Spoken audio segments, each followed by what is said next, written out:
bienvenue sur Indicopter, un tuto sur le lama demandé par Serge où j'essaye de faire différemment par rapport au précédent en donnant des solutions, des idées pour arriver à maîtriser l'appareil et à savoir faire un peu ce qu'on veut avec.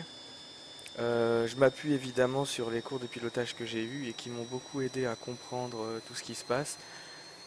La différence en simulateur, c'est que notre corps ne sent pas ce que fait l'appareil, donc il nous manque des capteurs. Pour remplacer ces capteurs, on a besoin de connaître par cœur comment il va se comporter dans toutes les situations. Et quand on sait exactement ce qui va se passer, on va réagir de façon synchrone sur les commandes. Et du coup, c'est ce qui nous permet de nous affranchir du ressenti et de quand même faire un pilotage correct sur simulateur. C'est donc ces choses-là que je détaille dans ce tuto. On verra pas tout. Là, on voit un peu le travail de stationnaire. Essayer de faire une prise de vitesse en effet de sol sur une piste sans prendre d'altitude et en maîtrisant l'alignement. On voit aussi les 4 vols, donc changement d'altitude, les paliers, donc conservation d'une même altitude en ligne droite, et on voit aussi une approche qu'on pourrait appeler drop zone, en tout cas directement vers la station essence sans passer par une piste. Évidemment, il resterait à voir vraiment le détail des drop zones, la reconnaissance. Il nous resterait aussi à voir les virages en 4 vols ou en palier. À droite, à gauche, c'est différent. Donc si j'ai des demandes, je ferai d'autres tutos évidemment. N'hésitez pas à poster des commentaires, à mettre des pouces, à vous abonner. Il y en aura sûrement d'autres, des tutos. Il y aura aussi un nouvel livret de R44 prochainement. Et je prévois aussi de partager la scène de Chalon, de l'aéroport de Chalon. Bon alors commençons des exercices. Alors déjà essayons de décoller de manière la plus stationnaire possible.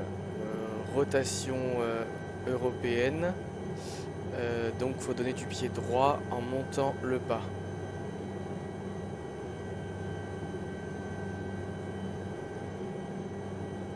On cherche le point zéro et on essaie de rester sur place.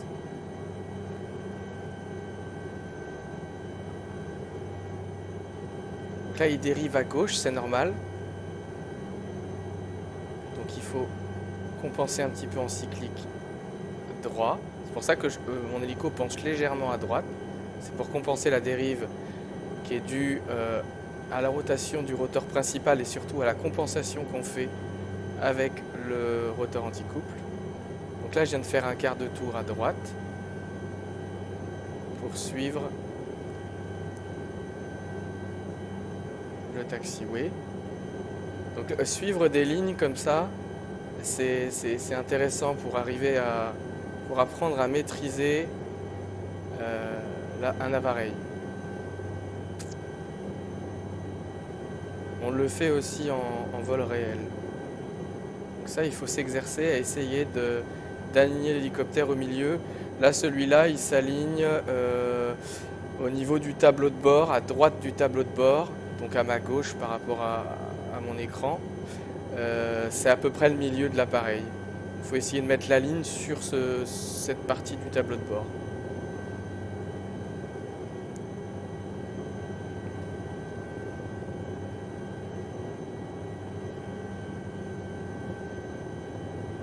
Là, je vais m'arrêter, on a un point d'arrêt. Donc là, j'ai tiré un tout petit peu mon cyclique en arrière. Et comme je perds de la vitesse, je fais attention au pas pour ne pas perdre d'altitude. Sécurité à droite, sécurité à gauche. Je m'annonce normalement, donc hélicoptère Fox Charlie India au point Alpha unité. Je coupe l'axe de la gazonnée. Bon là je me suis pas... avec le lama ça fonctionne pas le X-pilote de la radio, donc je suis pas du tout connecté à qui que ce soit, donc je peux couper les axes si j'ai envie. Je dérange personne.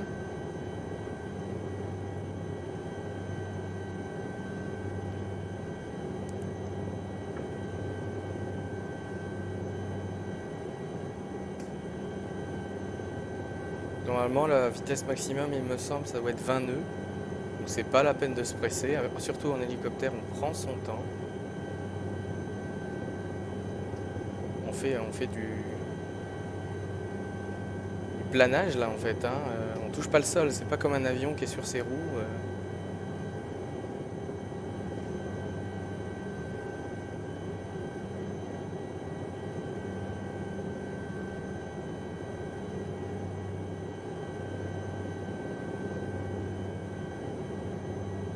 Donc là on s'arrête normalement au point alpha.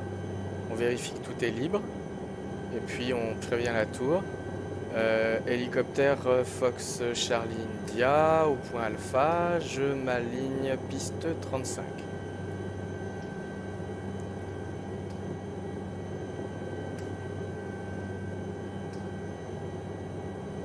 Donc ici qu'on soit en réseau ou pas, ça change pas grand chose parce que c'est pas une tour de contrôle, c'est une tour d'information. Donc on est censé être quasiment autonome et on n'a pas d'autorisation à avoir pour circuler. Il faut juste bien être attentif à la radio, vérifier qu'il n'y ait pas d'appareil qui arrive et de communiquer avec les autres pilotes.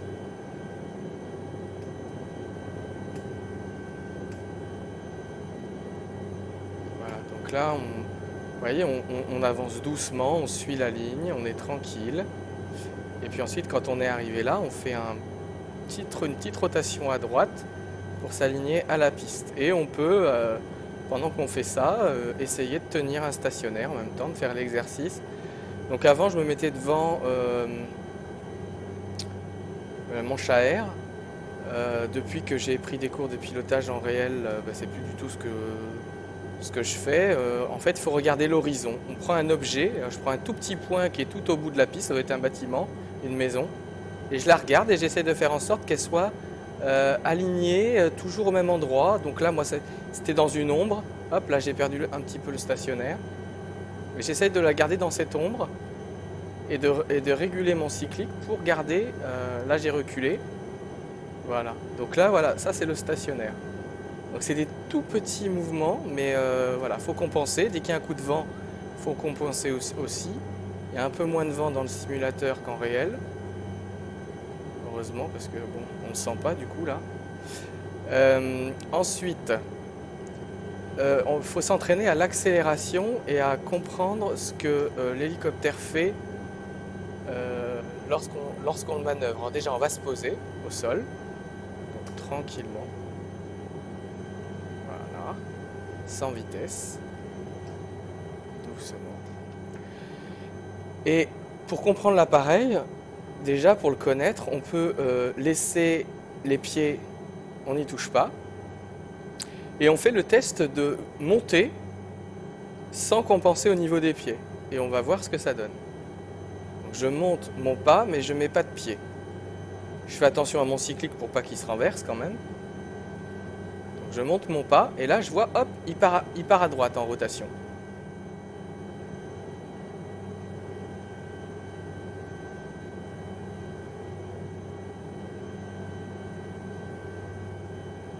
Au départ, il part à droite. Donc ça veut dire qu'au départ, on a besoin de donner du pied gauche.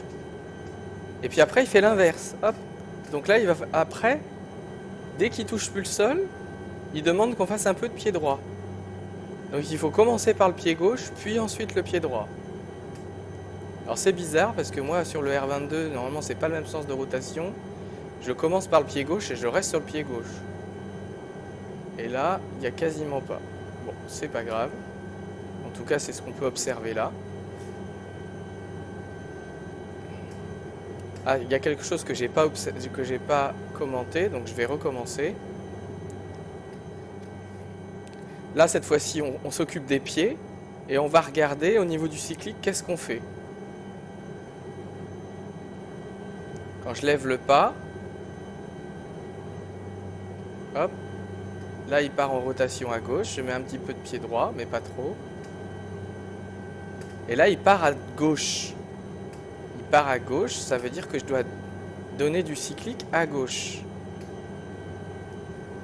Donc je fais pencher légèrement, non pardon, il part à gauche, donc je fais pencher mon cyclique à droite. Donc je fais des légers mouvements. Il ne faut pas que je reste en continu à droite, sinon il va aller à droite. Sauf si j'ai envie de faire une translation. À ce moment-là, je le laisse tout le temps à droite. Là, c'est ce que je fais et je vais à droite. Si je reste droit, il va aller à gauche. Donc c'est important de connaître son sens. Ça permet de voir ce qu'il fait, quoi. Et de pouvoir choisir vraiment ce qu'on fait avec l'appareil. Et donc en fonction de qu'on veut aller à droite ou à gauche, on ne fait pas les mêmes manipulations. C'est pour ça que c'est important de connaître bien son appareil. Donc là, on va faire une accélération avec accrochage et puis après, on va s'arrêter, on va refaire dans l'autre sens, le même travail, pour voir ce qu'il fait. Donc, imaginons que je ne compense rien, enfin que je ne compense pas ma déviation au cyclique. Je fais juste pencher en avant, lever un petit peu le pas pour pas que je touche le sol. Si je compense rien, bon déjà il prend de l'altitude, ça c'est pas bon. Dès le départ il prend de l'altitude, j'ai pas de vitesse, c'est pas bon. D'accord? Et on voit qu'il est parti à droite. Ok. Donc là il a dévié à droite. Donc là ce que je fais, je baisse mon pas, je perds de la vitesse. Je fais attention de ne pas descendre en dessous des 300 pieds minutes en vitesse verticale pour éviter de m'écraser. Je maîtrise ma bête. Donc là, j'arrive en bout de piste. Je vais faire le même exercice, mais dans l'autre sens. Ça, c'est des exercices que j'ai dû faire, je sais pas, 10 ou 20 fois dans la première moitié de ma formation. Enfin, dans celle que j'ai déjà faite, en fait. Voilà. C'est l'exercice qu'on fait quasiment à chaque fois.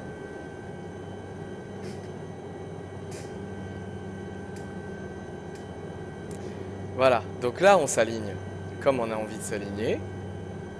Et du coup on va baisser le pas du collectif quand il va commencer à accrocher pour éviter de prendre de l'altitude. Ce qu'on veut c'est rester à variomètre quasiment 0 jusqu'à atteindre les 40 nœuds. Ça c'est l'objectif. C'est pour ça qu'on va baisser le pas. Du coup on fait gaffe au niveau du pied. Et comme on dévie à droite, on va donner un petit peu de cyclique à gauche. Donc je penche en avant. Je fais attention de ne pas perdre au vario.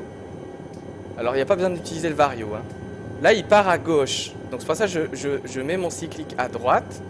Mais dès que j'ai un accrochage, hop, dès que j'ai l'accrochage, il part à droite. Ça veut dire qu'au début, il faut compenser à droite, puis ensuite, il faut compenser à gauche. Et ça, si on ne le sait pas, ben, on n'arrive pas à rester aligné à la piste.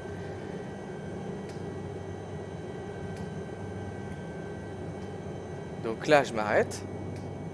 Hop.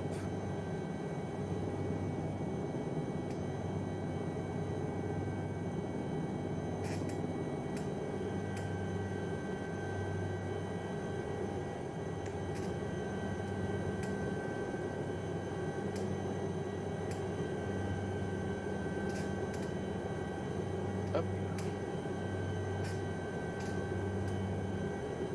C'est plus confortable au niveau des pieds dans un véritable appareil. Les commandes sont moins raides, ça fait moins mal aux pieds. Et il est conseillé de piloter pieds nus pour bien sentir les mouvements et pas rester braqué.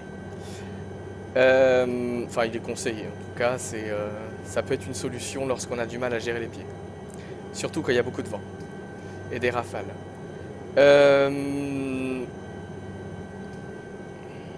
Donc je recommence.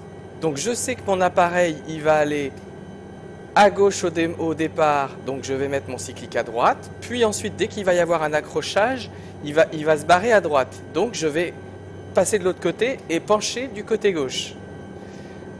Tout ça en gérant mon pas et mes pieds pour garder la même hauteur entre mon hélico et le sol. Donc je m'aligne. je me penche en avant, je lève légèrement le pas, je prends de la vitesse, je mets cyclique à droite, l'accrochage arrive, je baisse un petit peu le pas, je vais compenser cette fois-ci à gauche, je continue d'accélérer à 40 nœuds sans prendre d'altitude. Et quand j'arrive à 40 nœuds, je peux me permettre de monter le pas et de prendre de l'altitude. Alors attention, quand on fait ça, là j'ai fait une erreur, je suis descendu en dessous de 40. Bon, celui-là il peut tolérer jusqu'à 30, mais il faut faire attention quand même. Ça peut être, c'est dangereux. Et c'est quelque chose, c'est une erreur facile à faire en simulateur, qu'on sent tout de suite quand on est, en réel, parce que l'appareil se met à vibrer beaucoup dès qu'il a plus sa portance qui est produite par la vitesse. Ça se sent tout de suite. Bon, on va redescendre nous, et on va refaire cet exercice de décollage. Bon, ça c'est quelque chose qu'on ne fait pas non plus en réel, hein. Normalement on fait un tour de piste complet. Là je fais ça pour gagner du temps. En plus il faut vérifier s'il n'y a pas de vent et éviter de décoller dos au vent. On est resté dans la zone de l'aéroport, mais vraiment quand il y a de la circulation, ça c'est vraiment pas du tout autorisé. Hop, monopédiser comme ça l'espace aérien. Alors, on revient au niveau du sol. J'expliquerai l'atterrissage et l'approche plus tard, hein. Chaque chose en son temps. Là je fais vite fait. Hop. Donc là il a dévié pas mal à gauche. À chaque fois qu'on change de régime, à chaque fois il y a de la déviance. Voilà. Alors, je me remets au centre. J'arrête de reculer. Ah. Je vais peut-être le voir un petit peu dans le dos sur un côté qui va pas bien. J'ai l'impression que c'est plus compliqué à stabiliser. Non, c'est moi. Je vais y arriver. Faut être patient. Voilà. Bon, on est à peu près au milieu. Alors, même exercice et je le commente. J'aimerais bien me remettre bien au milieu et avoir mon repère qui va bien. Oh, c'est pas vrai, j'arrive pas à retrouver ce repère.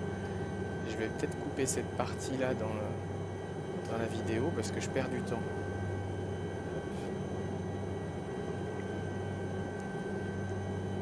Voilà. On va y arriver. Voilà. Là, on y est quasiment. Ah, je commence à fatiguer en fait. Bon, voilà. Alors, on penche en avant pour prendre de la vitesse, on lève un petit peu le pas pour ne pas toucher le sol. On vire à gauche, donc on met du cyclique à droite, on prend de l'altitude, on baisse le pas. On va virer bientôt à droite, donc il va falloir mettre du cyclique à gauche. Et on reste aligné toujours au niveau de la ligne blanche. On prend de la vitesse, et quand on arrive au-delà des 40 nœuds, on va pouvoir lever le pas, garder le nez penché en avant avec une assiette qu'on appelle l'assiette 60 et on prend de la hauteur. Sur cet aéroport, le tour de piste est à 1600 pieds. On va monter avec la puissance maximum 60 nœuds pour prendre l'altitude le plus vite possible et pas déranger les habitations. Donc l'assiette 60 nœuds, on la voit au niveau du tableau au-dessus du compas. C'est milieu du compas, milieu du tableau, c'est l'horizon. Par rapport à cette scène-là, après quand on se retrouve ailleurs, ça peut être différent. Voilà, donc là on va face à des maisons. Ce qu'on va faire, on va faire le tour de piste qui est lui à droite, un tour de piste main droite. Donc on va virer à droite, on fait toujours les sécurités, c'est bon. On vire à droite et on va passer en assiette 80 maintenant parce qu'on est largement assez haut. 1550 pieds, c'est très bien. Donc on penche en avant pour prendre de la vitesse. Là on a passé les 80, c'est bien. Voilà. Et ensuite du coup on ne veut plus monter, donc on baisse le pas. Et on fait gaffe à la bille aussi pour être aérodynamique. Voilà. C'est bon, tout va bien. Donc là, on était en vent traversier. On vire à droite, on va passer en vent arrière. Le vent arrière, main droite, parce que la piste est à notre droite. On est toujours à 1600 pieds. On essaye de garder une assiette. Donc là, l'assiette 80, c'est l'horizon est aligné au-dessus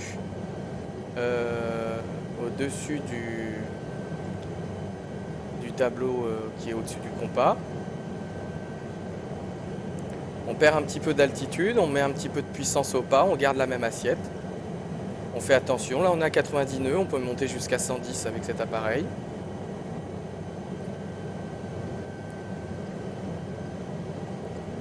Là on a passé la moitié du vent traversier, on va commencer à perdre de la vitesse. Qu'est-ce qu'on fait? On tire le cyclique et on baisse le pas. Quand on baisse le pas, on fait attention que la bille reste centrée. On va, avant de perdre de l'altitude, on va descendre à vitesse 60 nœuds. On vérifie les instruments, qu'il n'y ait pas de voyant rouge, que tous les aiguilles soient dans le vert. Voilà, donc là on a pas mal baissé en vitesse, on est toujours à 1550 pieds. On n'a pas perdu vraiment d'altitude, mais on a perdu de la vitesse. Là maintenant on va passer en base main droite, donc on va faire un virage à droite et on va se mettre perpendiculaire à la piste. Voilà, et à partir de là, on va vraiment perdre de l'altitude. Donc on va baisser le pas de façon importante pour avoir plus de 500 pieds minutes de chute en conservant notre vitesse 60 nœuds.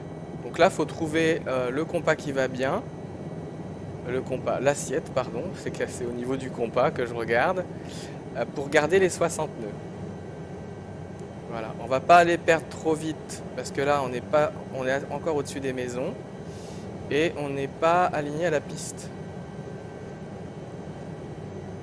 Bon, on remonte un petit peu le pas pour éviter de voler trop bas. On évite les maisons quand on peut. Donc là moi je vais aller jusqu'à la forêt, contourner les maisons.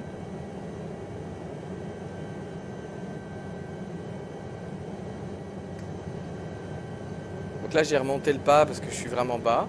Enfin bas, je suis en dessous des 1000 pieds, il y a quand même des habitations encore, même si elles ne sont pas nombreuses. Je vire à droite.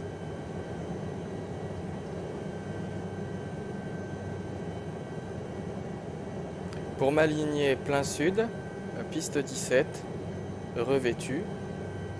Alors là on a dépassé la piste 17 hein, pour éviter les maisons, ça c'est pas... J'ai un petit peu exagéré, mais c'est pas grave.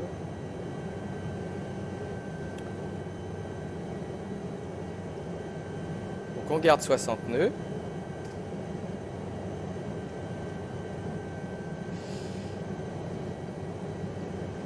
On perd de l'altitude. Voilà.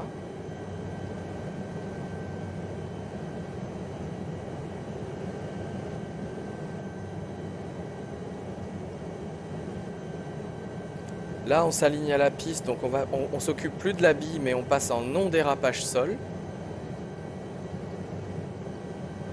Donc là, je donne du pied gauche pour m'aligner au sol.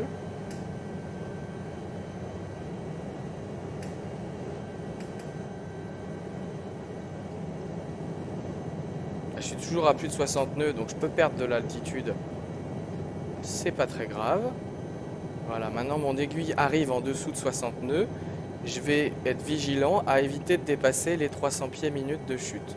Une petite dérive à gauche, donc je mets un petit peu de cyclique à droite pour rester au-dessus de la piste et pas aller sur l'herbe. Et je descends progressivement et je perds de la vitesse progressivement.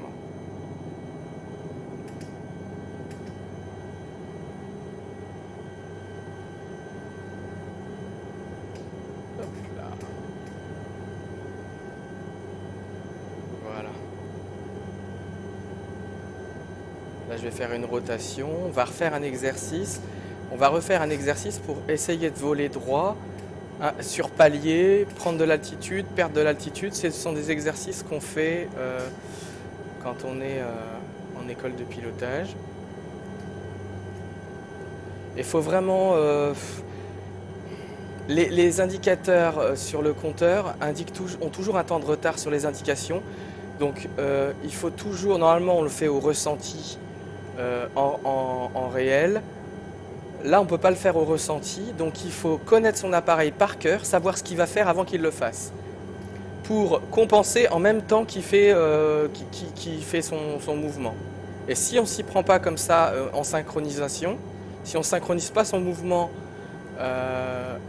nos réactions au mouvement de l'appareil, on peut pas vraiment piloter de façon jolie. Donc ce qu'il faut, c'est bien le connaître. Alors, on va repartir, faire un tour de piste, cette fois-ci main gauche, et on va essayer de faire des paliers. On va même sortir du tour de piste, on va faire des paliers, des montées, des descentes. Qu'on doit appeler, il me semble, des 4 vols, ça s'appelle. Alors comment on fait? Bon, déjà on va réviser le décollage, la prise de vitesse. On sait que notre appareil va d'abord dévier à gauche, puis ensuite à droite. Et il a tendance à décoller très vite du sol dès qu'il y a un accrochage. Donc il faut penser à baisser le pas aussi. Donc là, je suis aligné, je me penche en avant, je lève un petit peu le pas, je prends un peu de vitesse, je dérive à gauche, je mets du cyclique à droite, je prends de la hauteur, je baisse mon pas, je vais à droite, je mets mon cyclique à gauche, je me remets droit, je prends de la vitesse, j'attends d'atteindre les 40 nœuds avant de prendre de l'altitude. Là, j'ai dépassé les 40 nœuds, je peux prendre mon assiette 60 et lever le pas de façon généreuse. Je continue de gérer mon alignement. Assiette 60 à peu près l'horizon entre le milieu et le haut du tableau au-dessus du compas. Et je garde mon cap. Cap nord, c'était 35, ouais, c'est ça. Donc là, on est bon. Et je prends de l'altitude. Et là, on ne va pas faire le virage pour le tour de piste. On va quitter la piste pour faire un palier. On va se laisser le temps de monter à 600 pieds, à 1600 pieds. Et on va faire un palier à 1600 pieds.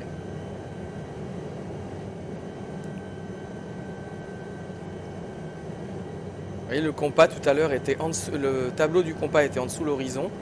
On était monté à 70 ou 80 nœuds. Dès qu'on remet le compas au bon endroit au niveau de l'horizon, on redescend à 60 nœuds et on prend de la hauteur. Bon, là on est à 1700, on va prendre le 80 nœuds, donc on penche en avant. On va se prendre une assiette 80 nœuds, c'est-à-dire le tableau en dessous de l'horizon. Et puis ensuite on baisse le pas pour éviter de prendre de l'altitude. Je tourne légèrement à gauche pour pas forcément rester au-dessus de la forêt. C'est plus confortable si on a besoin de faire une autorotation, de ne pas avoir d'obstacles en dessous. Voilà. Donc là, on est en vol, on est en palier à 1650 ou 60 nœuds, pieds. 80 là. Donc là, qu'est-ce qu'on fait pour apprendre à utiliser notre appareil? On repère à une même puissance. Donc là, j'ai une puissance... alors ça, je ne l'ai pas dit, mais... Le cadran qui est en dessous de la vitesse nous indique la puissance qu'on tire sur le moteur. Donc on laisse la puissance constante, ça veut dire on garde, on n'utilise plus le pas du collectif. On laisse sa main dessus si on veut, mais on ne l'utilise pas. Et on essaye de rester l'aiguille du vertical, la vitesse verticale. Donc en partant en haut à gauche, le deuxième cadran, il faut que l'aiguille reste sur 0. Et quand l'aiguille est sur 0, vous êtes calé sur votre palier. Donc si elle monte, il faut piquer du nez. Si elle descend, il faut lever le nez. Et ça, c'est l'assiette 80 à cette puissance-là. Assiette 80 nœuds, sans perte d'altitude. Je reste à 1600 pieds et je bouge pas. Voilà. Et donc là, si je garde mes yeux sur la position du compas, je vois que l'horizon, elle est à peu près au niveau de la première ligne du tableau. C'est-à-dire que si je passe le tableau en dessous de l'horizon, hop, tout de suite ça perd de l'altitude. On voit, ça descend à 500 pieds minute, 600 pieds minute. Si je mets le tableau au-dessus de l'horizon, alors j'ai pris de la vitesse aussi en même temps. Et là maintenant j'en perds de la vitesse. Et par contre je prends de l'altitude. D'accord? Donc c'est ça en fait qui permet de voler en vol à vue, en VFR, sans s'occuper des instruments. Normalement les instruments c'est juste à titre indicatif pour valider. Mais les repères ils sont visuels à l'extérieur. Donc quand je sais faire un palier, après l'exercice c'est de savoir passer d'une altitude à une autre en restant en ligne droite à une vitesse régulière. Quand on veut monter, souvent on a des limites de puissance, donc on se met à 60 nœuds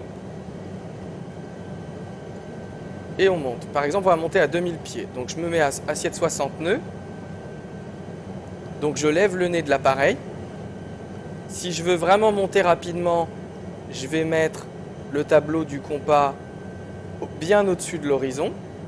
Et puis après, quand j'ai mes 60 nœuds, je fais attention et je cherche l'assiette des 60 nœuds. Et là, je reste toujours à la même puissance.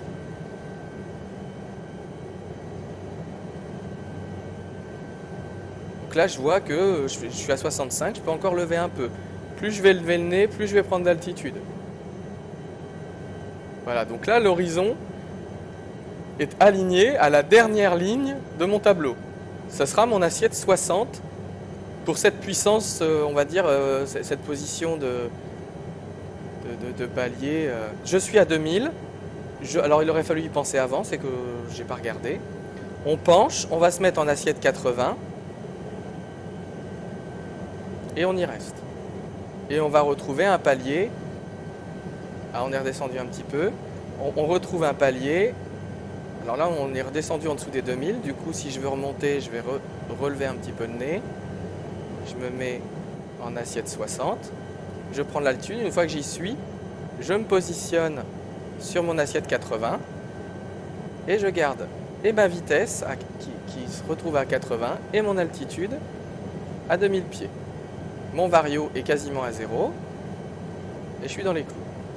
Si je veux perdre de l'altitude, là par contre je vais être obligé de faire varier ma puissance. Comment je fais? Je vais rester sur mon assiette 80. Par contre je vais baisser le pas. Si je baisse le pas, je donne un petit peu de pied gauche. Et en fonction de la vitesse que je veux perdre de l'altitude, ben je baisse plus ou moins le pas. Voilà, je ne le baisse pas beaucoup, je ne suis pas pressé. On va redescendre à 1600.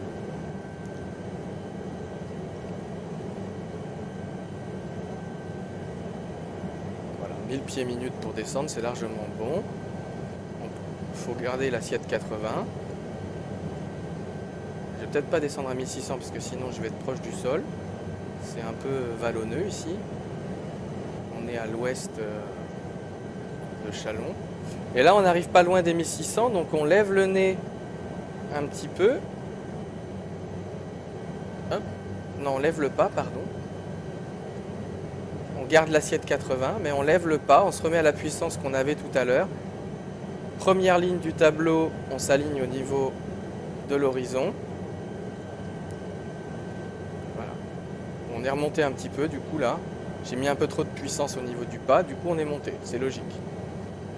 Donc voilà, il faut s'entraîner comme ça, à essayer de maîtriser. Parce qu'en fait, quand on circule comme ça librement, bah, c'est pas grave. Quand on circule dans des zones réglementées où on n'a pas le droit de traverser certaines zones à certaines altitudes, si on ne respecte pas la réglementation, on a les militaires aux fesses et on peut avoir des amendes ou peut-être même perdre ses droits de pilotage. Bon, je ne sais pas où je suis parti, on est tout dans le vert là. On n'a pas de voyant allumé, on a sécurité extérieure, tout est nickel, il n'y a personne. De toute façon, on est en simulateur tout seul. Alors les virages, c'est pareil, je pourrais faire aussi un tuto sur les virages. Euh, les virages, en fonction de si on tourne à droite ou à gauche, on peut prendre ou perdre de l'altitude. Donc si on veut pas bouger en altitude, il faut aussi surveiller l'assiette.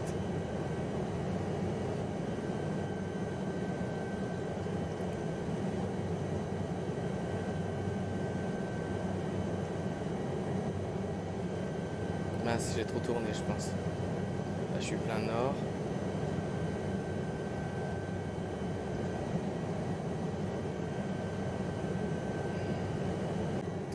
Donc là, je veux une approche directe à la station essence qui est à gauche des pistes.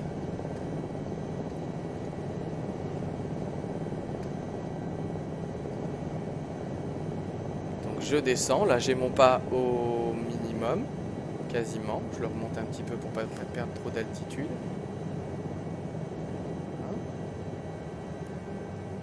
Voilà, donc là je suis pas loin, normalement je devrais être autour des 40 nœuds. Il faut continuer de tirer le pas pour perdre de la vitesse. Tirer le cyclique, pardon. Hop là. Donc on regarde là où on va. La cible elle est ici. On dérive pas mal à gauche, donc du coup cyclique à droite. Je lève le pas pour éviter de perdre de l'altitude quand j'arrive proche du sol. J'ai quasiment plus de vitesse. Voilà. Et voilà. Là, je suis en stationnaire. Et donc, une fois qu'on est en stationnaire, on peut choisir l'endroit où on se pose.